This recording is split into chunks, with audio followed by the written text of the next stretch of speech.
Le ciel normand se teintait d'un gris métallique ce matin d'octobre 1892, lorsque Marie Leclerc serra plus fort la main de sa fille Céleste contre sa poitrine maigre. À 8 ans, la petite ne comprenait pas pourquoi sa mère pleurait en silence devant les portes imposantes de l'église Sainte-Marguerite de Rouen.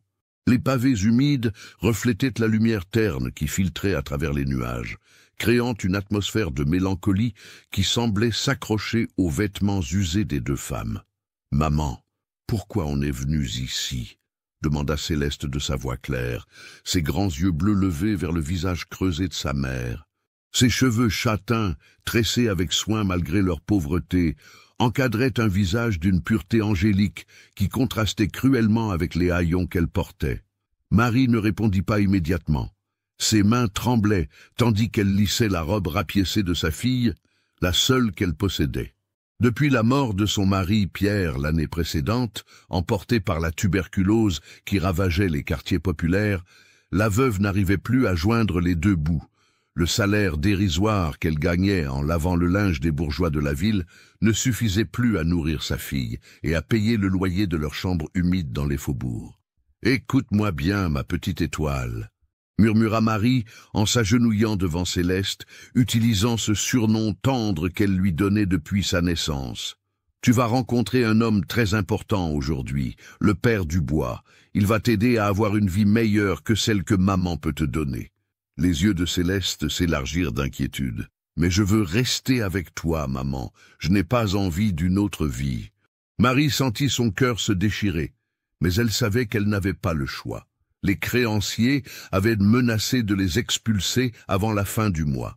L'hiver approchait, et elle ne pouvait pas laisser sa fille mourir de froid et de faim dans les rues de Rouen. Au moins, dans une famille aisée, Céleste aurait un toit, de la nourriture et peut-être même une éducation. Le père Dubois les attendait dans la sacristie, un homme corpulent aux joues rosies par le vin, qui portait sa soutane avec l'assurance de celui qui n'avait jamais connu la faim.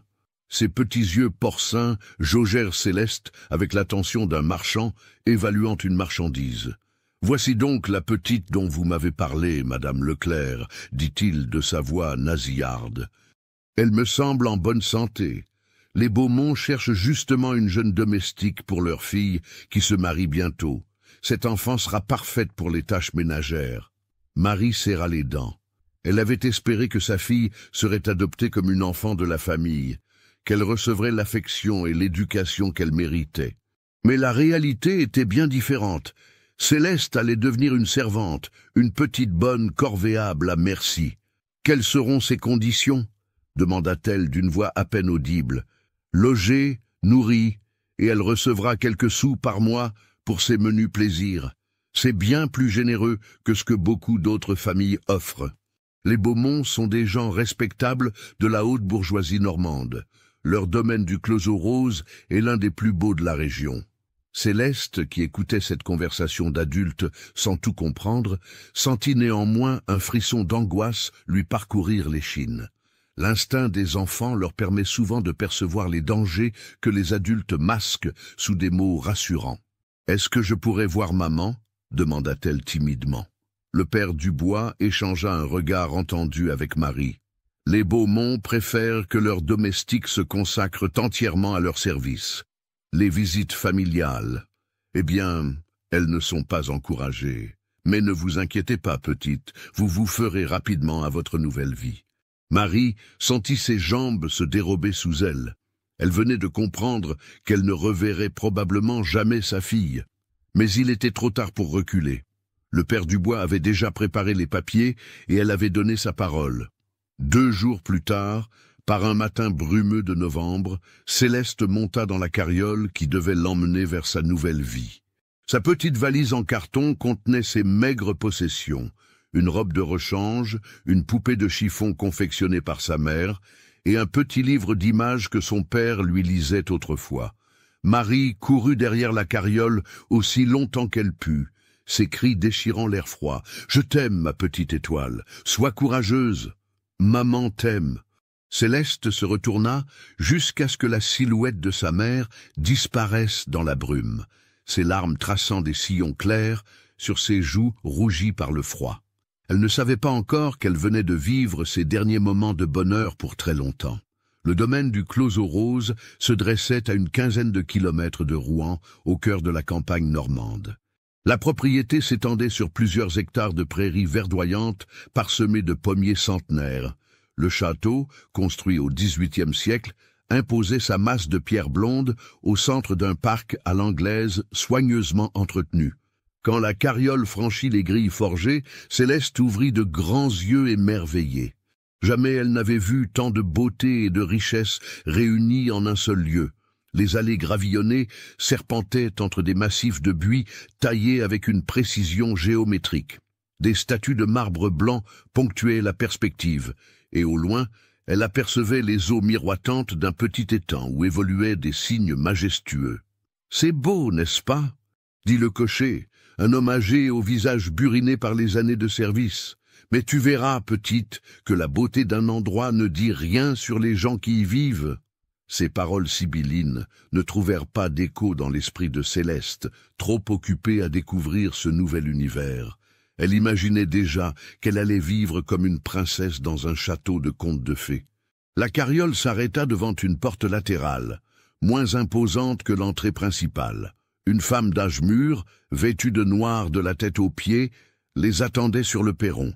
Il s'agissait de Marguerite Tessier, l'intendante du domaine, une femme sèche, aux traits anguleux qui dirigeait le personnel domestique d'une main de fer. « Ainsi, voici la nouvelle petite bonne », dit-elle en examinant Céleste de haut en bas avec une expression sévère. « Elle me paraît bien chétive pour les tâches qui l'attendent.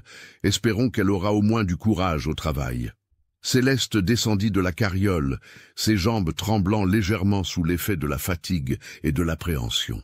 L'intendante l'attrapa par le bras avec une poigne ferme et la conduisit à l'intérieur du château par un couloir étroit, réservé au personnel. « D'où me suivez-vous ? Laissez un commentaire. » Les quartiers des domestiques contrastaient violemment avec l'opulence des appartements des maîtres. Les murs étaient nus, les sols de pierre brute et une odeur d'humidité et de cire imprégnaient l'atmosphère. Céleste découvrit sa chambre. Un réduit sous les combles, équipé d'un lit de fer étroit, d'une table branlante et d'une cuvette ébréchée pour la toilette. Une lucarne minuscule laissait filtrer un jour chiche qui ne suffisait pas à chasser l'obscurité permanente qui régnait dans ces lieux. « Tu dormiras ici ?» annonça sèchement Marguerite Tessier. « Le réveil se fait à 5 heures du matin. Tu commenceras par allumer les feux dans toutes les cheminées, puis tu aideras aux cuisines pour préparer le petit déjeuner de messieurs-dames. L'après-midi, tu t'occuperas du ménage et du service. Le soir, tu aideras à la vaisselle et au rangement. Tu auras une demi-journée de repos tous les 15 jours, si ton travail a été satisfaisant. » Céleste acquiesça en silence, trop intimidée pour poser les 1000 questions qui se bousculaient dans sa tête.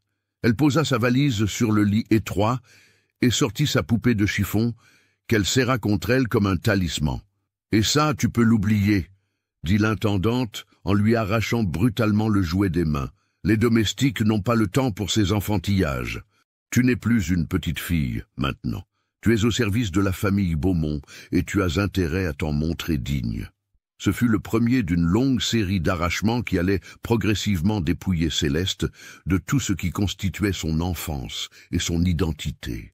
Le lendemain matin, à 5 heures précises, les coups violents frappés à sa porte la tirèrent d'un sommeil agité. Elle avait passé une grande partie de la nuit à pleurer silencieusement, étouffant ses sanglots dans l'oreiller rugueux pour ne pas déranger les autres domestiques. « Debout, paresseuse !» cria la voix aigre de Marguerite Tessier. « Le travail t'attend !» Céleste se leva péniblement, ses petites jambes ankylosées par le froid qui régnait sous les combles. Elle enfila rapidement sa robe de travail, un uniforme gris sombre qui la faisait ressembler à une petite souris, et dévala les escaliers de service jusqu'aux cuisines. L'énorme cuisine du château était déjà en effervescence. Plusieurs femmes s'activaient autour des fourneaux, préparant le petit déjeuner des maîtres. L'odeur du pain grillé et du café se mêlait à celle du feu de bois et des épices. Au centre de cette agitation, une femme imposante dirigeait les opérations, Henriette Beaumont, la mère de la future mariée. Âgée de 45 ans, Henriette Beaumont était une femme à la beauté froide et aristocratique. Ses cheveux châtains, toujours impeccablement coiffés en chignon haut, encadraient un visage aux traits réguliers, mais durcis par l'orgueil et l'habitude du commandement. Elle portait une robe de soie noire, rehaussée de dentelle, qui soulignait sa silhouette encore svelte, malgré les années. Ce qui frappait le plus chez Henriette Beaumont, c'étaient ses yeux. 2 perles grises, froides comme l'hiver normand, qui semblaient jauger et cataloguer tout ce qu'elle regardait. Ces yeux-là n'avaient jamais connu la tendresse, et ils ne la connaîtraient jamais. Ainsi, voici la nouvelle petite domestique, dit-elle, en apercevant Céleste qui se tenait timidement près de la porte. « Approche-toi, que je te vois mieux. » Céleste s'avança à pas hésitants, les mains serrées dans le dos pour cacher leur tremblement. Henriette Beaumont la détailla de la tête aux pieds avec l'attention d'un maquignon examinant une jument. Elle me paraît bien faible pour son âge. « 8 ans, c'est cela ?» dit-elle en se tournant vers l'intendante. « Oui, madame la comtesse, mais elle apprendra vite, j'en suis sûr. Elle a intérêt. Je ne tolère pas la paresse sous mon toit, et encore moins l'insubordination. » Son regard se posa de nouveau sur Céleste, qui sentit un frisson d'angoisse lui parcourir l'échine. « Comment t'appelles-tu, petite ?»« Céleste, madame, » répondit-elle d'une voix à peine audible. « Céleste comment ?»« Céleste Leclerc, madame. »« Eh bien, Céleste Leclerc, tu vas apprendre que dans cette maison, il n'y a qu'une seule règle, l'obéissance absolue. Tu feras ce qu'on te dira, quand on te le dira, et comme on te le dira. Est-ce que c'est clair ? » « Oui, madame. »« Parfait. Marguerite, montrez-lui ses tâches. Et veillez à ce qu'elle les accomplisse correctement. Je ne veux pas avoir à répéter mes instructions. » Ainsi commença pour Céleste une nouvelle existence, marquée dès le premier jour par la dureté et l'humiliation. Ses journées débutaient avant l'aube et se terminaient tard dans la soirée. Elle devait allumer les feux, balayer, épousseter, servir à table, laver la vaisselle et s'acquitter de toutes les tâches ingrates que les autres domestiques lui déléguaient. Mais le plus dur n'était pas la fatigue physique ou la longueur des journées. Le plus dur était l'indifférence glaciale avec laquelle elle était traitée, comme si elle n'existait pas vraiment, comme si elle n'était qu'un objet parmi d'autres dans l'inventaire du château. Les semaines passèrent et Céleste s'efforça de s'adapter à sa nouvelle vie. Elle apprit à se lever avant l'aube sans qu'on vienne la réveiller, à accomplir ses tâches en silence, à devenir invisible aux yeux des maîtres. Mais malgré tous ses efforts, elle ne parvenait pas à satisfaire Henriette Beaumont, qui semblait prendre un plaisir malsain à relever la moindre imperfection dans son travail. Un matin de décembre particulièrement froid, alors que Céleste s'efforçait d'allumer le feu dans le salon principal, ses petites mains engourdies ne parvinrent pas à faire prendre l'amadou. Henriette Beaumont entra dans la pièce à ce moment-là et découvrit la cheminée encore froide. « Qu'est-ce que cela signifie ?» dit-elle d'une voix dangereusement calme. « Il est plus de 6 heures du matin et ce feu n'est toujours pas allumé. Je vous demande pardon, madame, » bégaya Céleste, les larmes aux yeux. « Mes mains sont gelées et je n'arrive pas à... »« Silence !» rugit Henriette Beaumont. « Je ne veux pas entendre tes excuses. Dans cette maison, on n'échoue pas, on réussit, et quand on échoue, on en assume les conséquences. » Elle attrapa Céleste par le bras et la traîna jusqu'aux cuisines, où elle remplit un seau d'eau bouillante. « Puisque tes mains sont gelées, nous allons les réchauffer, » dit-elle avec un sourire cruel. Ce qui suivit marqua le début d'un calvaire qui allait durer des années. Henriette Beaumont avait trouvé en Céleste un exutoire parfait pour sa cruauté naturelle et sa frustration de femme aigrie, par une existence dorée mais vide de sens. Les mois qui suivirent la première leçon d'Henriette Beaumont transformèrent progressivement Céleste d'une enfant insouciante en une petite créature apeurée, toujours sur ses gardes. Chaque matin apportait son lot d'angoisse, car la fillette ne savait jamais ce qui allait déclencher la colère de sa maîtresse. L'hiver 1893 fut particulièrement rigoureux en Normandie. La neige tombait en abondance, recouvrant les jardins du Clos aux Roses d'un manteau immaculé qui contrastait cruellement avec l'obscurité qui régnait dans les quartiers des domestiques. Céleste avait maintenant 9 ans, mais elle paraissait plus jeune, tant son visage avait gardé cette expression de terreur permanente qui caractérise les enfants maltraités. Henriette Beaumont avait développé tout un système de correction qu'elle appliquait selon son humeur et la nature des fautes, réelles ou imaginaires, qu'elle reprochait à Céleste. Ces punitions avaient toujours lieu dans la cuisine, loin des regards indiscrets, quand les autres domestiques étaient occupés ailleurs dans le château. La discipline forge le caractère, répétait-elle en préparant ses instruments de torture avec le soin méticuleux d'un chirurgien. Tu me remercieras plus tard d'avoir fait de toi une domestique accomplie. Céleste avait appris à ne plus pleurer pendant les séances. Les larmes ne faisaient qu'attiser la cruauté d'Henriette Beaumont, qui y voyait un signe de faiblesse insupportable. La fillette serrait les dents et fixait un poing au mur, s'efforçant de s'évader mentalement vers les souvenirs heureux de sa vie d'avant. Elle pensait à sa mère, à leur promenade du dimanche le long de la Seine, aux histoires que lui racontait son père le soir avant de dormir. Ces images d'un bonheur perdu lui donnaient la force de supporter l'insupportable et de ne pas sombrer totalement dans le désespoir. Les autres domestiques du château assistaient à cette déchéance sans oser intervenir. Marguerite Tessier, l'intendante, fermait les yeux par lâcheté et par peur de perdre sa place. Les cuisinières et les femmes de chambre détournaient le regard quand elles croisaient Céleste dans les couloirs, honteuses de leur silence complice, mais trop terrorisées par Henriette Beaumont pour oser la défier. Seul Auguste Moreau, le vieux jardinier du domaine, montrait parfois un peu de compassion à l'enfant. C'était un homme de 70 ans, au dos voûté par des décennies de labeur, qui entretenait les jardins du château depuis plus de 40 ans. Il avait vu grandir Henriette Beaumont et connaissait sa vraie nature mieux que quiconque. Un matin de février, alors que Céleste vidait les cendres des cheminées dans le jardinet derrière les cuisines, Auguste s'approcha d'elle avec un petit panier. « Tiens, petite, » lui dit-il en sortant une pomme de son panier, « tu as l'air d'avoir faim. » Céleste leva vers lui ses grands yeux bleus cernés de fatigue et de tristesse. Elle n'osait pas accepter le fruit, sachant qu'Henriette Beaumont interdisait aux domestiques de grignoter entre les repas. « N'aie pas peur, » insista Auguste. « Personne ne nous voit.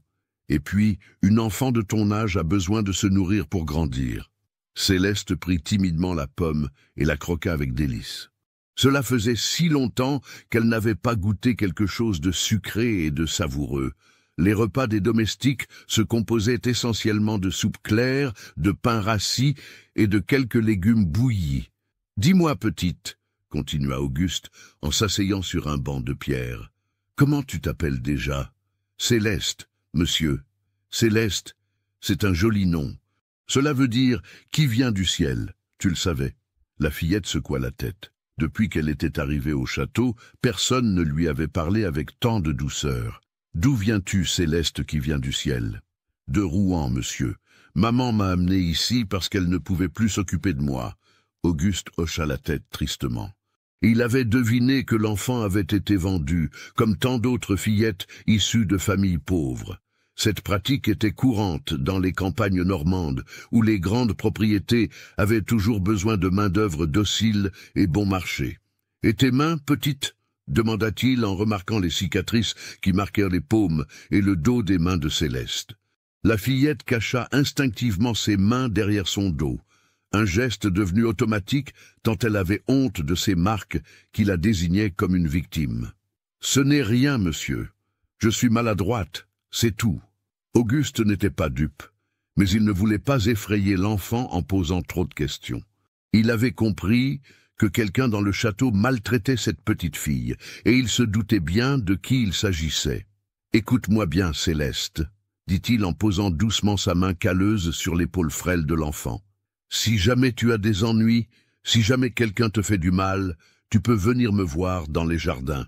Je ne peux peut-être pas t'aider beaucoup, mais au moins tu ne seras pas toute seule. » Ces paroles de réconfort furent comme un baume sur le cœur meurtri de Céleste.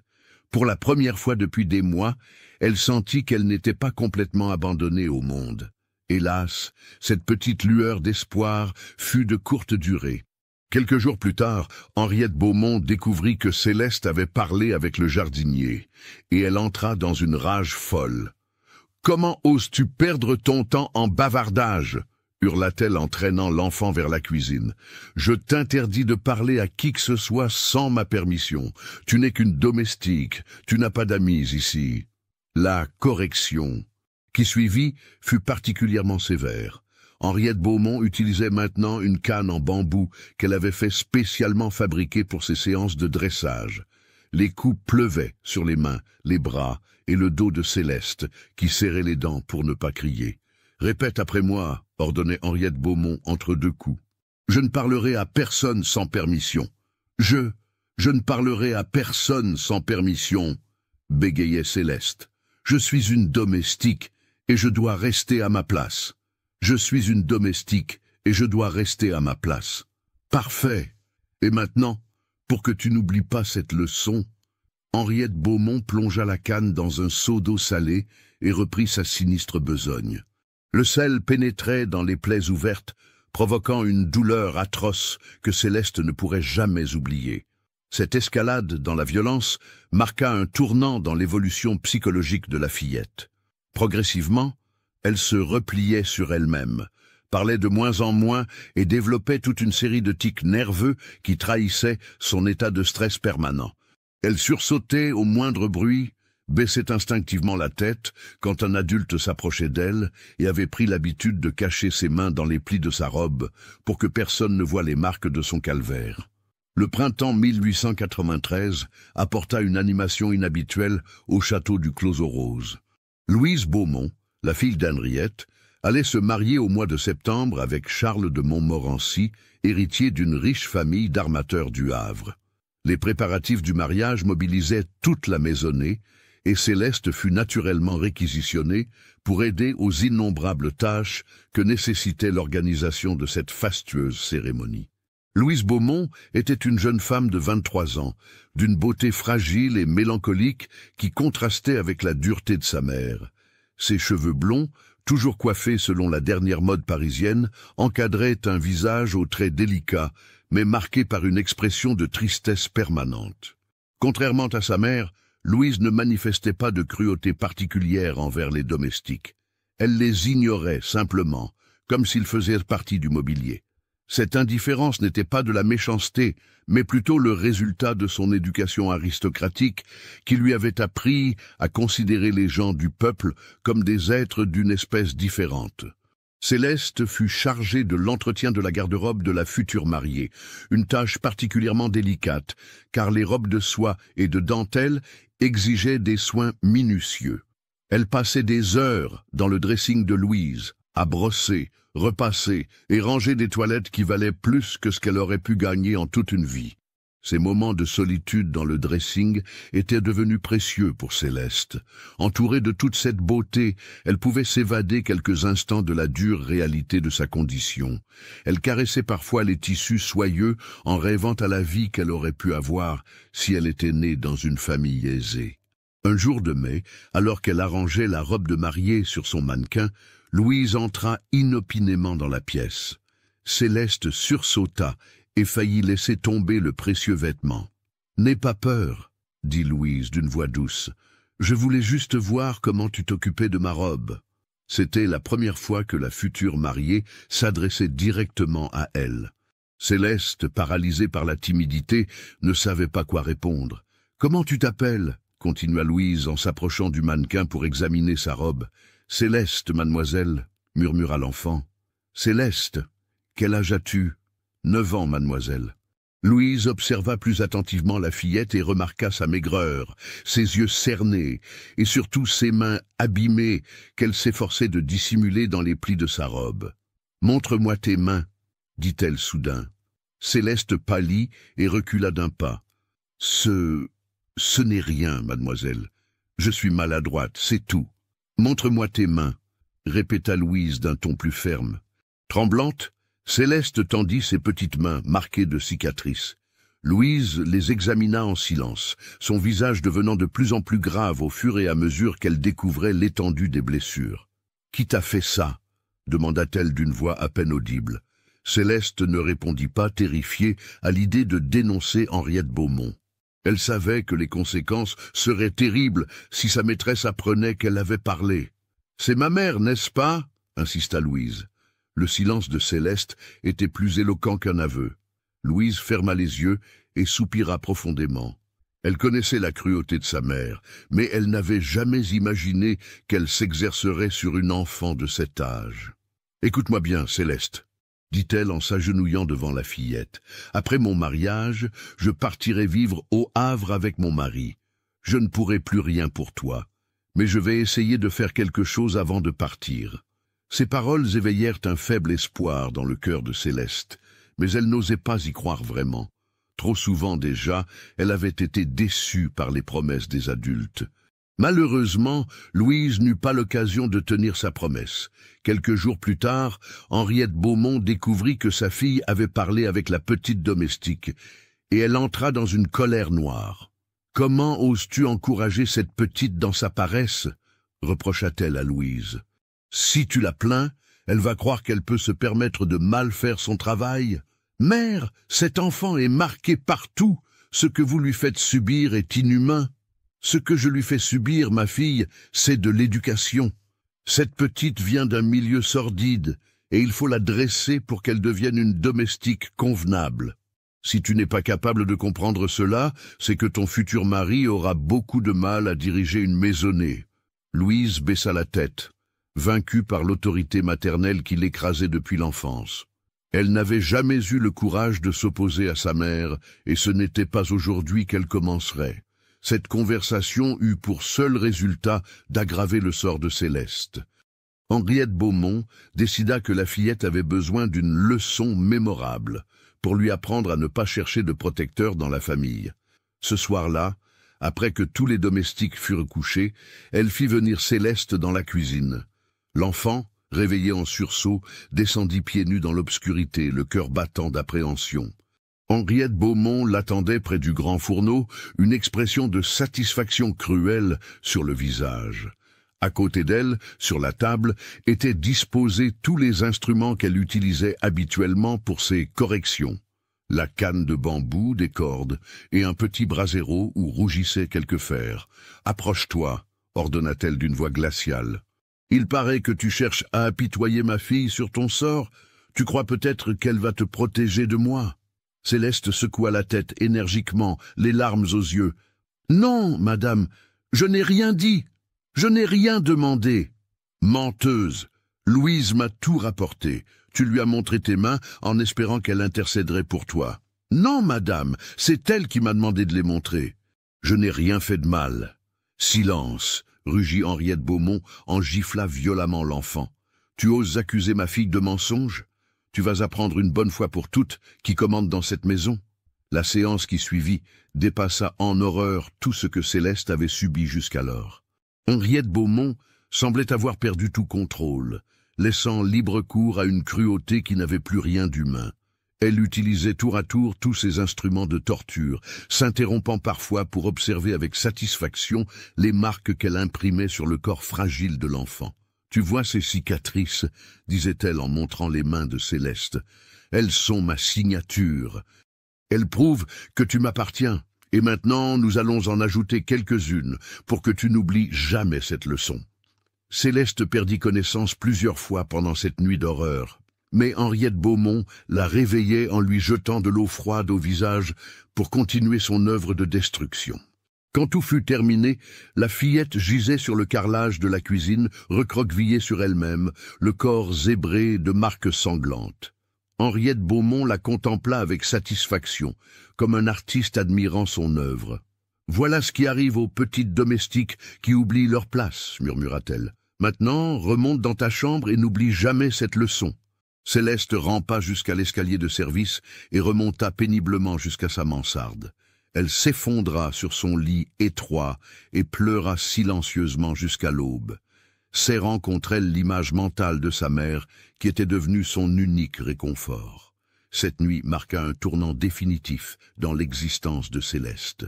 Quelque chose se brisa en elle, quelque chose d'essentiel qui ne se réparerait jamais. L'enfant joyeuse et confiante qu'elle avait été autrefois disparut à jamais, remplacée par une petite créature apeurée qui ne vivait plus que dans la terreur permanente. Les semaines qui suivirent furent marquées par une intensification des préparatifs du mariage. Le château se transformait progressivement en un décor de contes de fées, avec des guirlandes de fleurs fraîches dans tous les couloirs, des nappes de dentelle sur toutes les tables et des arrangements floraux somptueux dans tous les salons. Céleste, malgré son état de faiblesse extrême, était mobilisée du matin au soir pour participer à ces préparatifs. Elle devait nettoyer l'argenterie, cirer les parquets, laver les cristaux et s'acquitter de toutes les tâches que les autres domestiques lui déléguaient. Sa santé se dégradait de jour en jour. Elle maigrissait à vue d'œil, perdait ses cheveux par poignées et développait une toux persistante qui inquiétait même les autres servantes. Mais Henriette Beaumont refusait de lui accorder le moindre répit. « Une domestique qui ne peut pas travailler ne sert à rien », répétait-elle. « Si cette petite est trop faible pour accomplir ses tâches, nous la renverrons d'où elle vient. » Cette menace terrorisait Céleste plus que toutes les tortures physiques. Retourner à Rouen signifiait retrouver sa mère. Certes, mais cela signifiait aussi avouer son échec et plonger sa famille dans une misère encore plus grande. Elle préférait endurer son calvaire plutôt que de décevoir sa mère qui avait cru bien faire en la confiant aux Beaumont. Le 15 septembre 1903 se leva dans une splendeur dorée qui semblait promettre une journée parfaite pour le mariage de Louise Beaumont. 10 années s'étaient écoulées depuis l'arrivée de Céleste au Clos aux Roses. 10 années de souffrances silencieuses qui avaient transformé l'enfant joyeuse en une jeune fille de 18 ans, au regard éteint et aux mains marquées par 1000 cicatrices.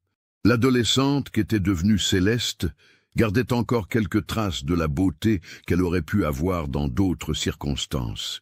Ses cheveux châtains, devenus ternes à force de malnutrition et de stress, encadraient un visage émacié où brillaient encore ses grands yeux bleus, désormais voilés par une tristesse infinie. Sa silhouette frêle flottait dans l'uniforme gris des domestiques, et ses mains, autrefois si douces, étaient devenues rugueuses et déformées par les années de labeur et de mauvais traitements.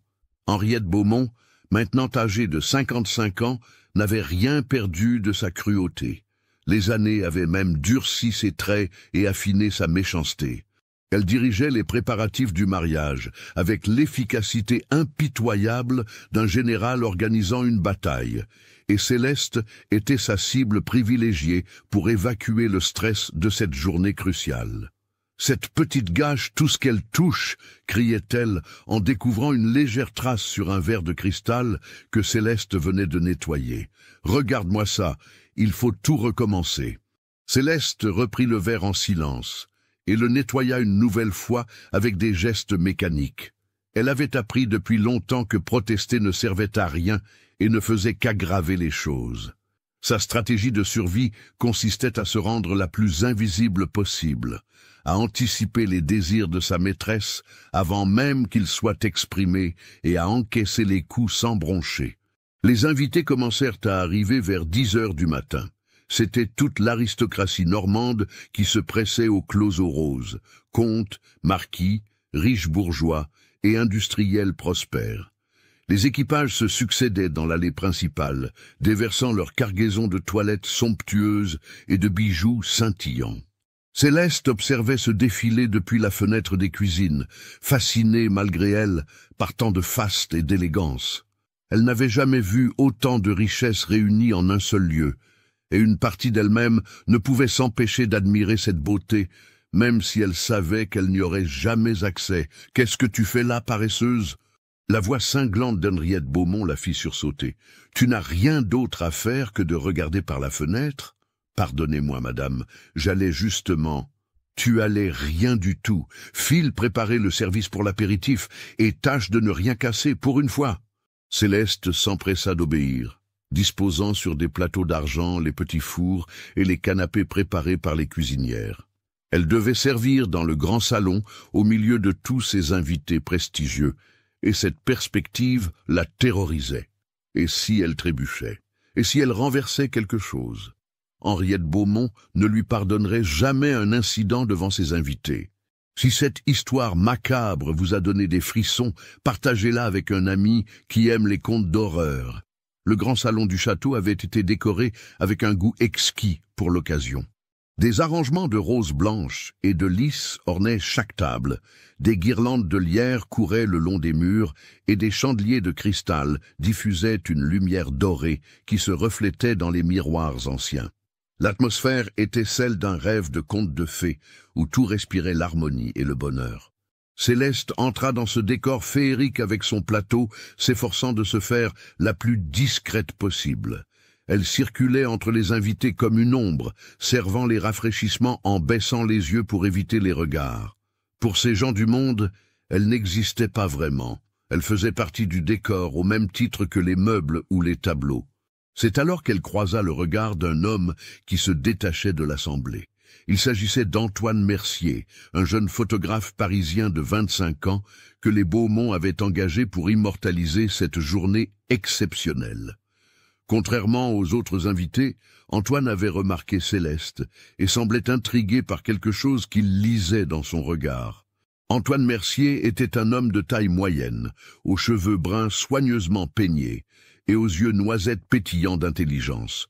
Il portait un costume sombre de bonne coupe qui trahissait sa réussite professionnelle, mais son regard avait gardé cette fraîcheur et cette curiosité qui caractérisent les vrais artistes.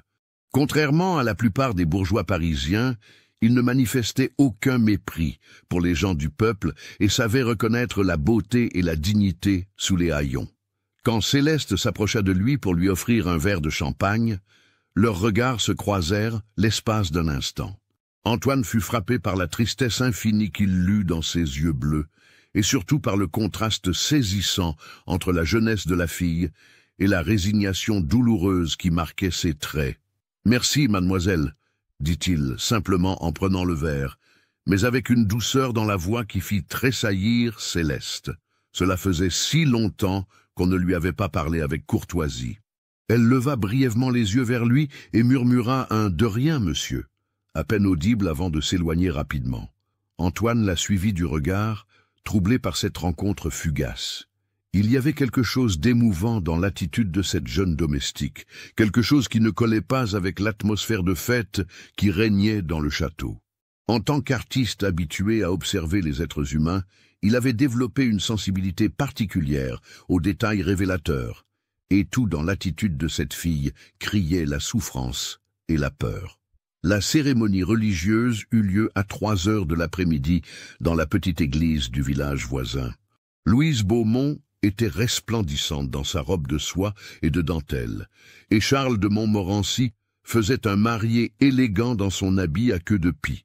Tout semblait parfait dans ce tableau de bonheur bourgeois, mais Antoine, qui immortalisait la scène avec son appareil photographique, ne pouvait s'empêcher de penser à la jeune domestique qu'il avait entrevue au château. Après la cérémonie, tous les invités retournèrent au Clos aux Roses pour le banquet et la réception. Les festivités devaient durer jusqu'à tard dans la soirée, et Céleste savait qu'elle aurait à peine le temps de souffler. Elle devait aider au service du dîner, puis participer au nettoyage qui s'étendrait probablement jusqu'à l'aube. C'est vers 6 heures du soir, au moment où les invités se rassemblèrent dans le parc pour la séance photo officielle, que l'incident se produisit. Antoine Mercier dirigeait la mise en place de la photo de groupe devant la façade principale du château, disposant les mariés au centre et organisant les invités autour d'eux selon un protocole complexe qui tenait compte des hiérarchies sociales. « Un peu plus à droite, s'il vous plaît, monsieur le comte », disait-il en dirigeant les opérations. « Et vous, madame la marquise, pourriez-vous vous avancer légèrement ?» Henriette Beaumont surveillait ses préparatifs avec l'attention d'un faucon, veillant à ce que tout soit parfait pour cette photo qui ornerait le salon familial pendant des générations. Elle remarqua soudain que Céleste, qui aidait au service du champagne dans le parc, apparaissait à l'arrière-plan de la composition. « Vous, là-bas !» cria-t-elle à l'adresse de la jeune fille. « Sortez immédiatement du champ. Vous n'avez rien à faire sur cette photo. » Céleste, confuse, ne comprit pas immédiatement de quoi il s'agissait. Elle se trouvait à une quinzaine de mètres du groupe principal, occupée à débarrasser des verres vides sur une table de jardin. Elle ne pensait pas être visible sur la photo. « Êtes-vous sourde ?» rugit Henriette Beaumont en s'avançant vers elle. Je vous ai dit de partir. Mais madame, intervint timidement Antoine Mercier, cette demoiselle est suffisamment loin pour ne pas gêner la composition. Et puis, elle fait partie de la maisonnée, après tout. Le photographe parisien ne mesurait pas l'ampleur de sa maladresse. En prenant la défense de Céleste, il déclenchait la fureur d'Henriette Beaumont, qui ne supportait pas qu'un étranger remette en question son autorité devant ses invités. « Monsieur Mercier, dit-elle d'une voix glaciale, je vous prie de vous occuper de votre travail et de me laisser gérer mon personnel comme je l'entends. Cette personne n'a effectivement rien à faire sur une photographie de famille. » Antoine comprit qu'il venait de commettre une erreur, mais il était trop tard pour revenir en arrière.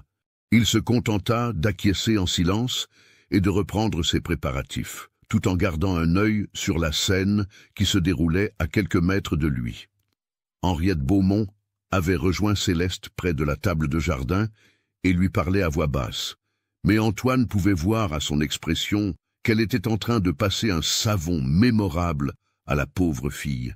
Céleste baissait la tête et acquiesçait à tout ce qu'on lui disait, dans cette attitude de soumission absolue que connaissent bien les victimes de violences chroniques. « Très bien, » dit finalement Henriette Beaumont à haute voix, « prenez votre photo, monsieur Mercier, et assurez-vous que cette domestique n'y apparaisse pas. » Antoine procéda à la prise de vue, mais son attention était partagée entre son travail et l'observation de la jeune fille qui s'était réfugiée derrière un massif de rhododendrons.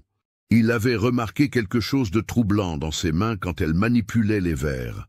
Elles étaient couvertes de cicatrices anciennes et récentes qui ne pouvaient ne pas être le résultat d'accidents domestiques normaux. En tant qu'artiste sensible aux drames humains, Antoine avait déjà eu l'occasion de côtoyer la misère et la violence dans les quartiers populaires de Paris. Il savait reconnaître les signes de maltraitance, et tout chez cette jeune domestique criait l'abus et la souffrance. La réception se poursuivit tard dans la soirée. Vers 11 heures, alors que les invités commençaient à se disperser et que les domestiques s'activaient pour débarrasser et nettoyer, Antoine décida de tenter une approche discrète. Il avait préparé une plaque photographique supplémentaire et voulait prendre quelques clichés d'ambiance pour compléter son reportage. Il se dirigea vers les cuisines sous prétexte de documenter le travail des domestiques, une idée qui lui était parfois venue pour ses projets artistiques personnels. C'est là qu'il trouva Céleste, seule, en train de laver la vaisselle dans un évier de pierre. La jeune fille sursauta en le voyant entrer, et son premier réflexe fut de cacher ses mains dans les plis de son tablier.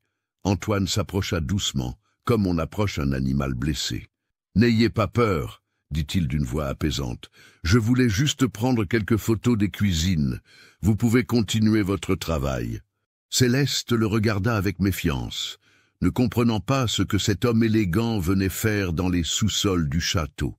Personne ne s'intéressait jamais aux domestiques, et encore moins pour les photographier. « Je n'ai pas le droit de parler aux invités, monsieur, » murmura-t-elle. « Madame Beaumont me l'a interdit. »« Madame Beaumont n'est pas là, » répliqua Antoine en installant son trépied. « Et d'ailleurs, je ne vous demande pas de parler. Continuez simplement votre travail. » Il commença à prendre des photos de la cuisine, s'efforçant de mettre Céleste en confiance par sa présence discrète et non menaçante.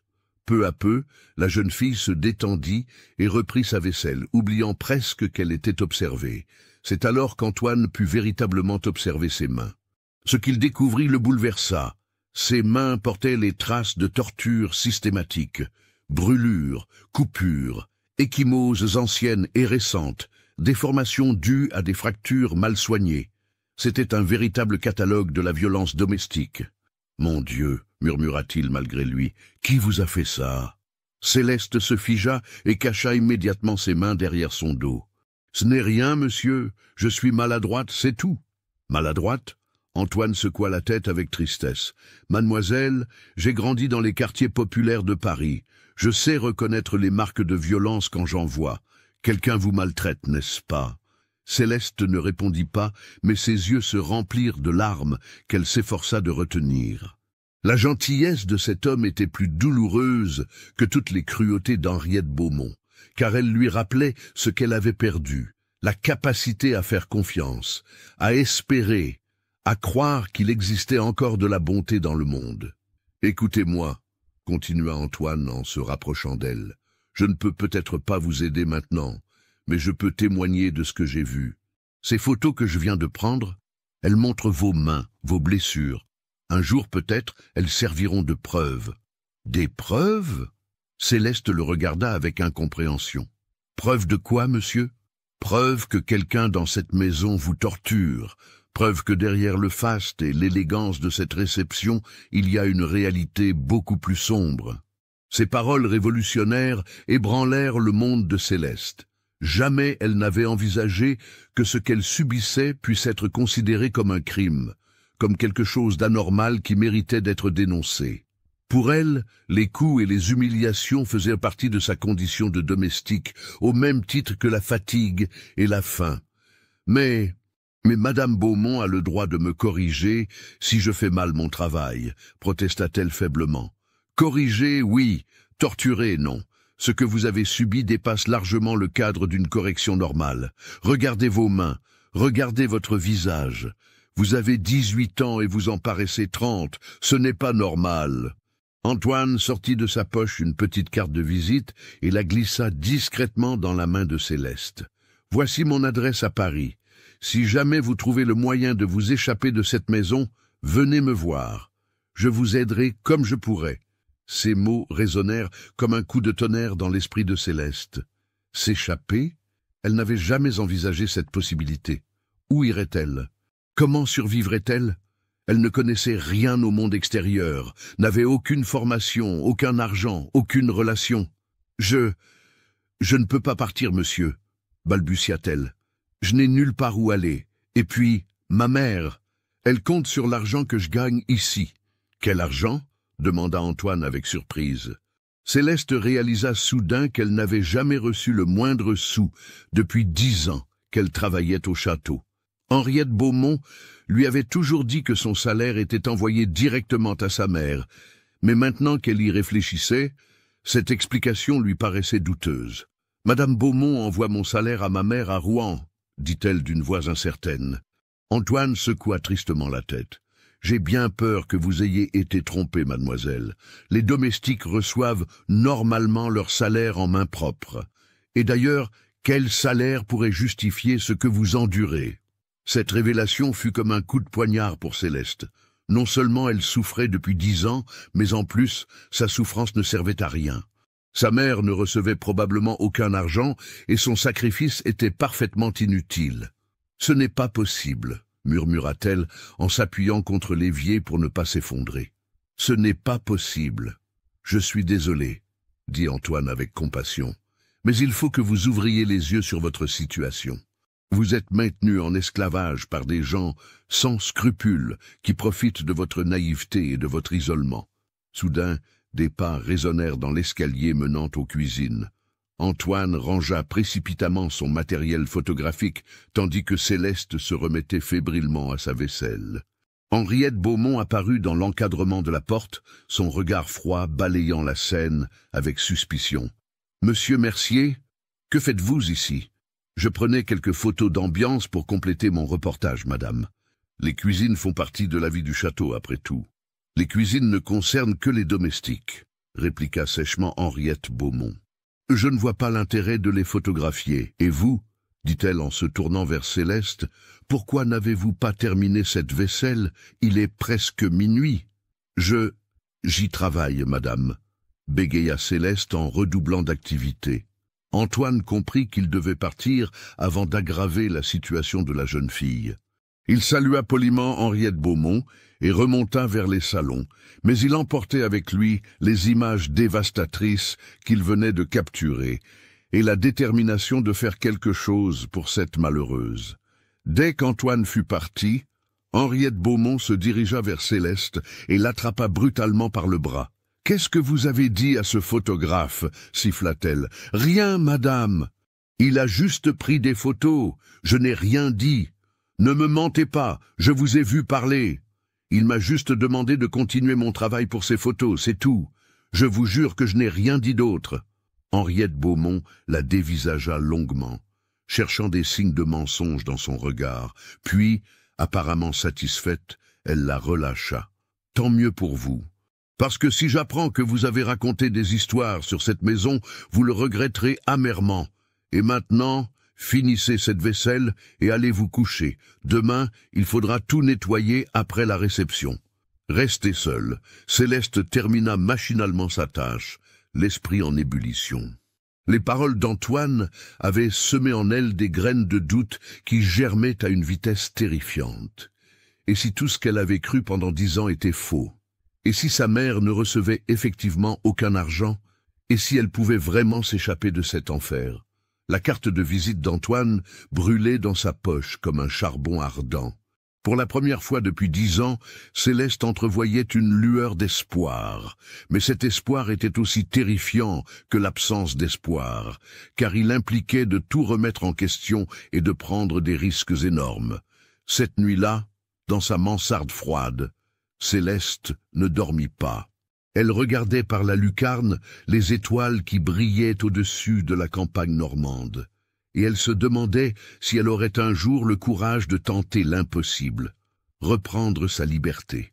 L'automne 1903 s'installait lentement sur la Normandie, peignant les pommiers du domaine de couleurs cuivrées et dorées. 3 semaines s'étaient écoulées depuis le mariage de Louise, et le château avait retrouvé son calme habituel. Mais pour Céleste, plus rien ne serait jamais comme avant. Les paroles d'Antoine Mercier avait éveillé en elle une conscience nouvelle, douloureuse et libératrice à la fois. La jeune fille, maintenant âgée de 18 ans, observait le monde qui l'entourait avec des yeux différents. Elle commençait à comprendre que sa situation n'était pas normale, que les autres domestiques du château, même s'ils étaient traités durement, ne subissaient pas les tortures systématiques qu'Henriette Beaumont lui infligeait depuis 10 ans. Marguerite Tessier, l'intendante, recevait un salaire régulier qu'elle économisait pour sa retraite. Les cuisinières avaient des jours de congé et pouvaient rendre visite à leur famille. Même les valets de pied et les femmes de chambre bénéficiaient de conditions de travail décentes. Seule Céleste vivait dans cet état d'esclavage total qui la privait de tout.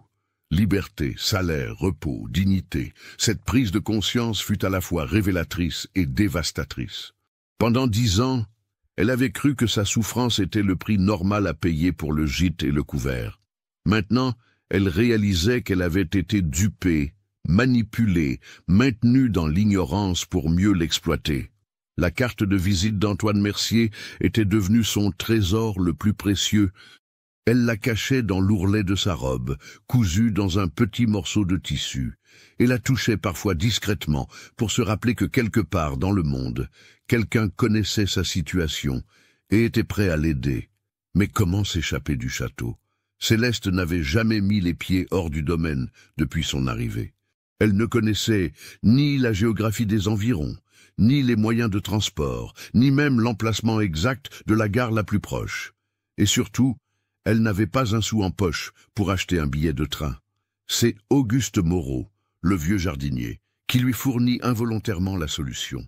Un matin d'octobre, alors qu'elle vidait les cendres des cheminées dans le petit jardinet, elle le trouva en train de charger sa carriole de légumes pour le marché hebdomadaire de Rouen. « Bonjour, petite Céleste, » dit-il avec sa gentillesse habituelle. « Tu as l'air bien songeuse ce matin. » Depuis 10 ans, Auguste était le seul être humain du château à lui témoigner un peu de compassion. Vieilli et fatigué, il n'avait jamais osé s'opposer ouvertement à Henriette Beaumont, mais il trouvait parfois de petits moyens de soulager la misère de Céleste. Une pomme glissée discrètement, un mot aimable, un sourire complice. « Vous allez à Rouen, monsieur Auguste ?» demanda timidement Céleste. « Comme tous les jeudis, ma petite, je vais vendre les légumes du potager au marché. Cela me fait une petite sortie et cela rapporte quelques sous au domaine. » Une idée germa dans l'esprit de Céleste. Et si elle se cachait dans la carriole? Auguste partait toujours très tôt le matin, avant le lever des maîtres, et il ne revenait qu'en fin d'après-midi. Personne ne remarquerait son absence avant plusieurs heures, ce qui lui donnerait le temps d'atteindre Rouen et de prendre le train pour Paris. Mais pouvait-elle faire courir ce risque au vieux jardinier? Si Henriette Beaumont découvrait qu'il l'avait aidée à s'enfuir, elle n'hésiterait pas à le renvoyer sans pension, et Auguste n'avait nulle part où aller à son âge. Céleste passa les jours suivants à peaufiner son plan d'évasion. Elle devait agir un jeudi matin, jour de marché, et elle devait le faire sans compromettre Auguste. La solution était simple: se cacher dans la carriole à son insu, de façon qu'il puisse nier toute complicité si l'affaire tournait mal. Le mercredi 21 octobre 1903, Céleste prit sa décision. Le lendemain matin, elle tenterait l'impossible. Elle passa une nuit blanche à préparer mentalement son évasion, le cœur battant d'angoisse et d'espoir mêlés. À 4 heures du matin, elle descendit silencieusement dans la cour du château. Auguste était déjà en train de charger sa carriole de paniers de légumes, sifflotant doucement dans l'obscurité. Céleste attendit qu'il retourne au potager chercher une dernière cargaison, puis elle se glissa prestement sous la bâche qui protégeait les marchandises.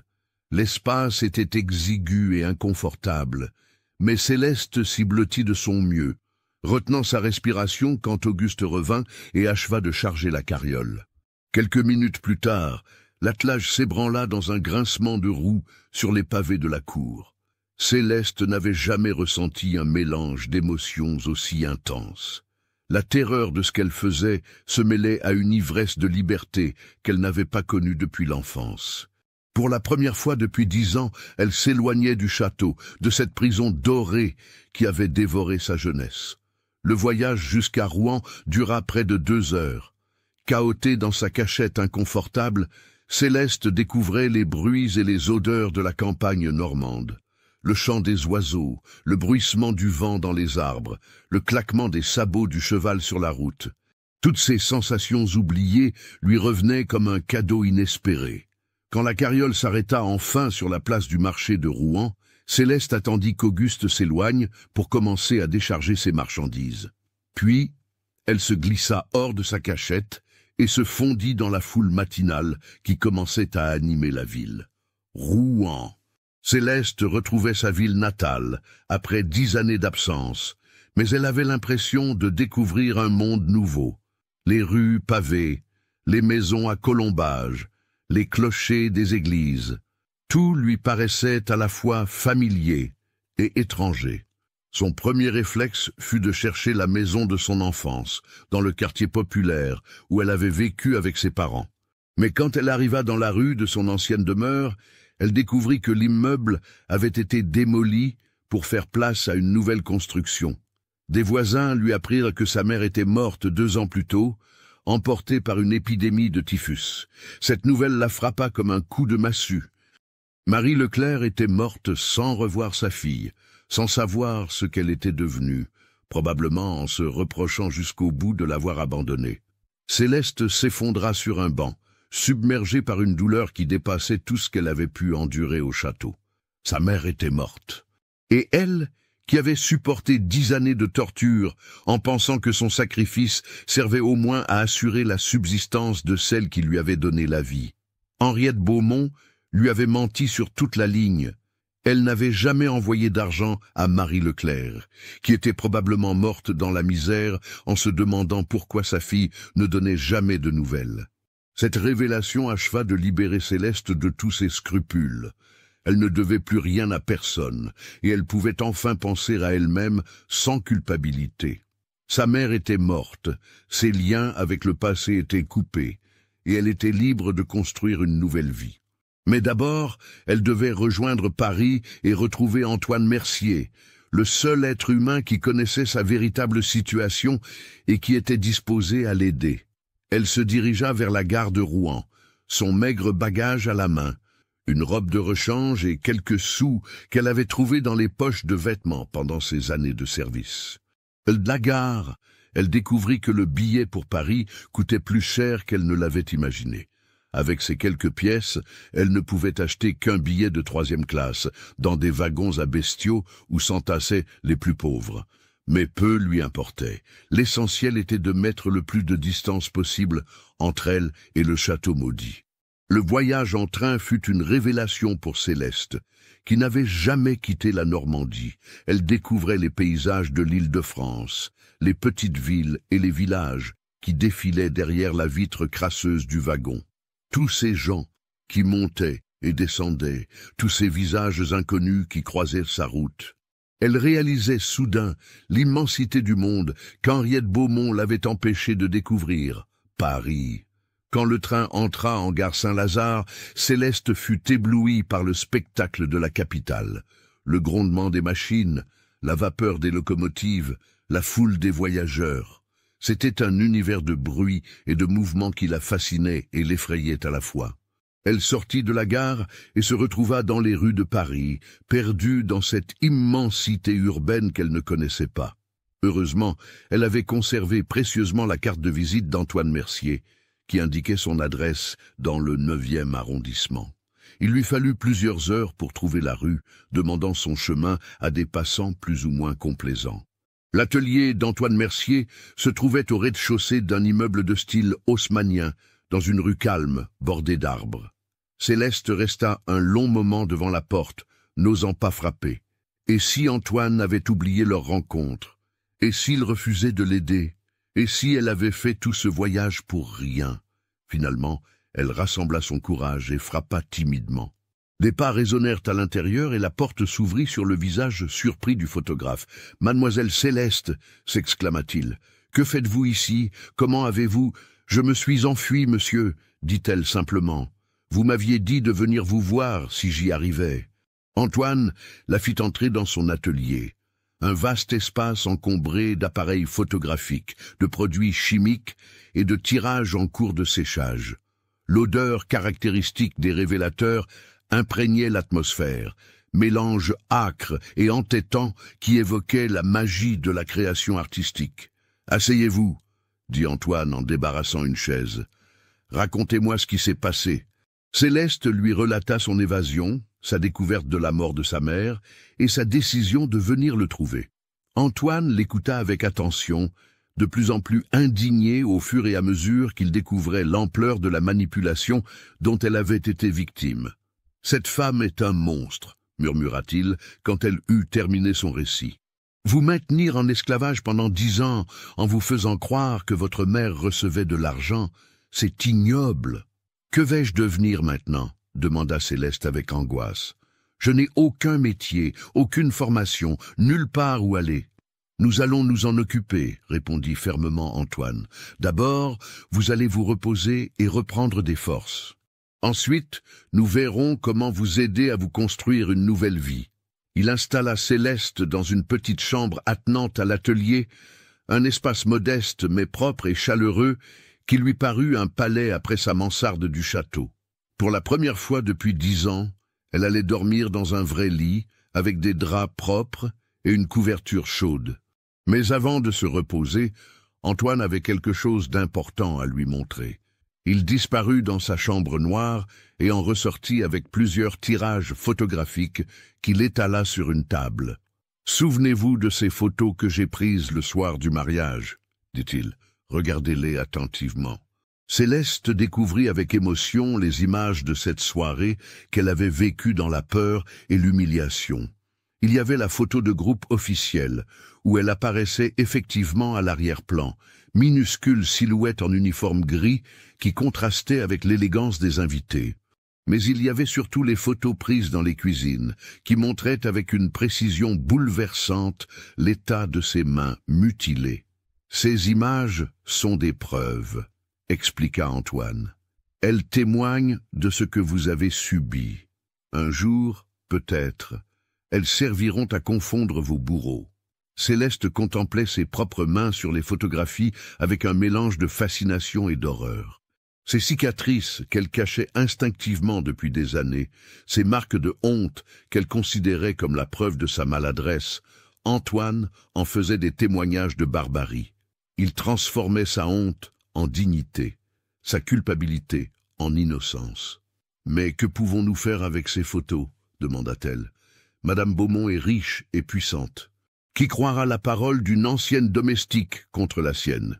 Détrompez-vous, » répliqua Antoine. « Les temps changent. L'opinion publique commence à s'émouvoir des conditions de vie des classes laborieuses. Il y a des journalistes, des écrivains, des hommes politiques qui seraient très intéressés par votre témoignage. » Ces paroles ouvrirent des horizons entièrement nouveaux dans l'esprit de Céleste. Pendant 10 ans, elle avait cru que sa souffrance était sans importance, qu'elle ne comptait pour rien dans l'ordre du monde. Maintenant, Antoine lui faisait comprendre qu'au contraire, son témoignage pourrait avoir une valeur, qu'il pourrait servir à d'autres victimes, qu'il pourrait contribuer à changer les choses. Soutenez notre chaîne en cliquant sur le bouton Merci en forme de cœur, afin que nous puissions continuer à vous proposer des histoires aussi sombres et captivantes que celle-ci. Céleste passa les semaines suivantes à se remettre lentement de 10 années de maltraitance. Antoine l'avait mise en contact avec un médecin ami, le docteur Paul Bretonneau, qui examina ses blessures et établit un rapport médical détaillé de toutes les violences qu'elle avait subies. Cette jeune femme porte sur son corps les traces de tortures systématiques, écrivait le docteur Bretonneau dans son rapport. Les cicatrices observées sur ses mains, ses bras et son dos indiquent l'usage répété d'instruments contondants, de liquides brûlants et de liens trop serrés. Ces blessures n'ont pu être infligées que de manière délibérée et répétée sur une période de plusieurs années. Ce document médical, joint aux photographies d'Antoine, constituait un dossier accablant contre Henriette Beaumont. Mais il fallait encore trouver le moyen de le faire connaître et d'obtenir justice. Antoine avait des relations dans le milieu journalistique parisien, notamment Émile Javot, un reporter du journal L'Aurore, spécialisé dans les enquêtes sociales. Quand Antoine lui présenta le cas de Céleste, Javot fut immédiatement intéressé. « Cette affaire tombe à pic », expliqua-t-il lors de leur première rencontre. L'opinion publique s'émeut de plus en plus des conditions de travail des domestiques. Il y a eu plusieurs scandales récents, et le gouvernement envisage de nouvelles législations pour protéger les travailleurs. Votre témoignage pourrait avoir un impact considérable. Émile Javot était un homme de 40 ans, au visage intelligent et aux yeux perçants derrière des lunettes à monture métallique. Ancien ouvrier devenu journaliste par la force de sa plume et de ses convictions, il menait depuis des années une croisade contre l'exploitation des plus faibles. « Accepteriez-vous de témoigner publiquement ?» demanda-t-il à Céleste. « Je comprends que ce soit difficile, mais votre histoire pourrait aider d'autres victimes. » Céleste hésita longuement avant de répondre. L'idée de voir son nom dans les journaux, de devenir publiquement la petite domestique torturée, lui faisait horreur. Mais en même temps, elle pensait à toutes les autres jeunes filles qui subissaient peut-être le même sort dans d'autres châteaux, d'autres grandes maisons bourgeoises. « Si cela peut empêcher que d'autres enfants vivent ce que j'ai vécu, dit-elle finalement, alors oui, je témoignerai. » L'enquête de Javot fut minutieuse et approfondie. Il se rendit en Normandie, interrogea d'anciens domestiques du château, recueillit des témoignages sur les méthodes d'Henriette Beaumont. Partout, il trouva confirmation des accusations de Céleste. Brutalité, humiliation, conditions de travail inhumaines.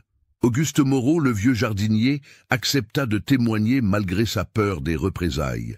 Cette petite était un agneau au milieu des loups, déclara-t-il. « J'ai honte de ne pas avoir fait plus pour la protéger, mais Madame Beaumont me faisait peur à moi aussi. » Même Marguerite Tessier, l'intendante, finit par avouer qu'elle avait été témoin de violences qu'elle n'avait jamais osé dénoncer.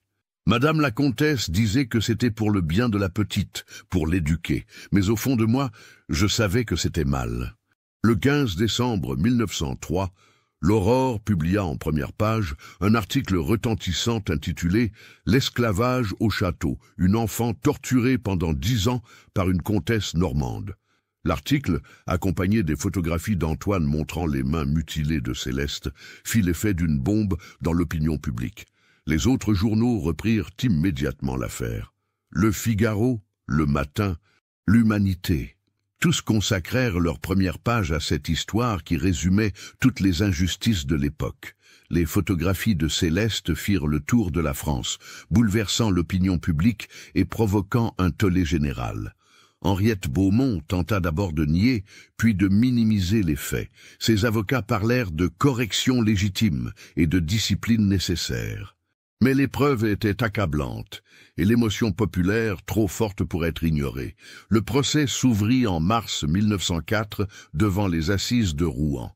Toute la France suivait cette affaire qui était devenue le symbole de la lutte contre l'exploitation des plus faibles.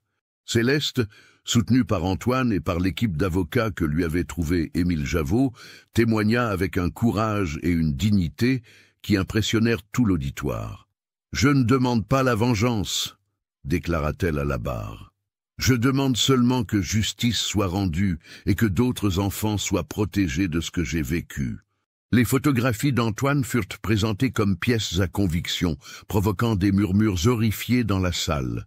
Ces images, prises dans l'intimité d'une cuisine de château, révélaient au grand jour une réalité que la bonne société préférait ignorer.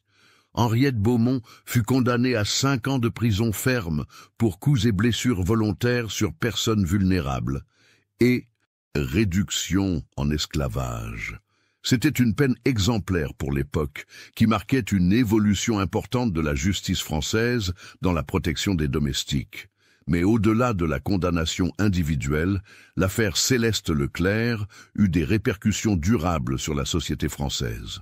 Le gouvernement vota quelques mois plus tard une loi encadrant strictement les conditions de travail des domestiques, établissant des salaires minimums, des horaires limités et des droits de visite pour les familles. Céleste, devenue malgré elle une figure publique, utilisa sa notoriété pour créer une association d'aide aux jeunes domestiques maltraités. Avec l'appui d'Antoine et de nombreux philanthropes émus par son histoire, elle ouvrit plusieurs foyers d'accueil pour les victimes de violences domestiques. L'ancienne petite servante du Clos aux Roses était devenue une militante respectée, une voix qui comptait dans les débats sociaux de son époque.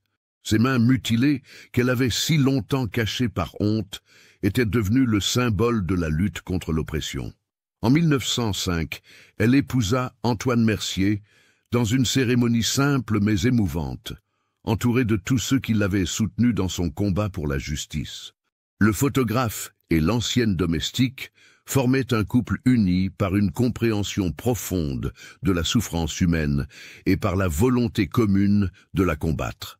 Leur premier enfant naquit en 1906, une petite fille qu'ils prénommèrent Marie en hommage à la mère de Céleste.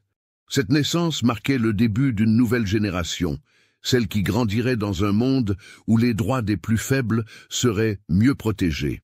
Le château du Clos aux Roses fut vendu aux enchères après la condamnation d'Henriette Beaumont.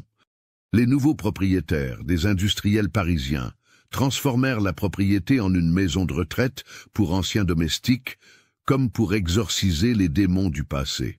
Céleste retourna une seule fois en Normandie, en 1910, pour l'inauguration de cette maison de retraite dont elle était la marraine d'honneur. En parcourant les couloirs où elle avait tant souffert, transformée maintenant en chambre confortable pour personnes âgées, elle mesura le chemin parcouru. Dans le grand salon où avait eu lieu la réception de mariage, elle retrouva le photographe officiel de l'événement, celui qui avait immortalisé cette journée de septembre 1903. Parmi toutes les photos de cette fête somptueuse, une seule avait vraiment compté, celle qui montrait à l'arrière-plan une petite silhouette en uniforme gris. Cette photo, devenue célèbre grâce au procès, était maintenant exposée dans le hall de la maison de retraite avec une plaque commémorative, en souvenir de Céleste Leclerc et de tous les domestiques qui ont souffert en silence. Que leur sacrifice ne soit jamais oublié. Céleste contempla longuement cette image de son passé. La jeune fille, apeurée qu'on y voyait, avait disparu, remplacée par une femme forte et déterminée. Mais les cicatrices sur ses mains demeuraient, témoins indélébiles d'une époque où la cruauté et l'indifférence pouvaient s'exercer en toute impunité. En quittant le château pour la dernière fois, Céleste pensa à tous ceux qui l'avaient aidé à retrouver sa dignité. Antoine, qui avait su voir au-delà des apparences. Émile Javaud, qui avait donné une voix à son témoignage. Le docteur Bretonneau, qui avait documenté scientifiquement ses souffrances, et tous les inconnus qui s'étaient émus de son histoire. Cette solidarité humaine, cette capacité de la société à s'indigner et à réagir face à l'injustice, était peut-être le plus beau fruit de son calvaire. En révélant la vérité sur ses années de servitude, Elle avait contribué à éveiller les consciences et à protéger d'autres victimes. La photo oubliée de 1903 était devenue le symbole d'une prise de conscience collective.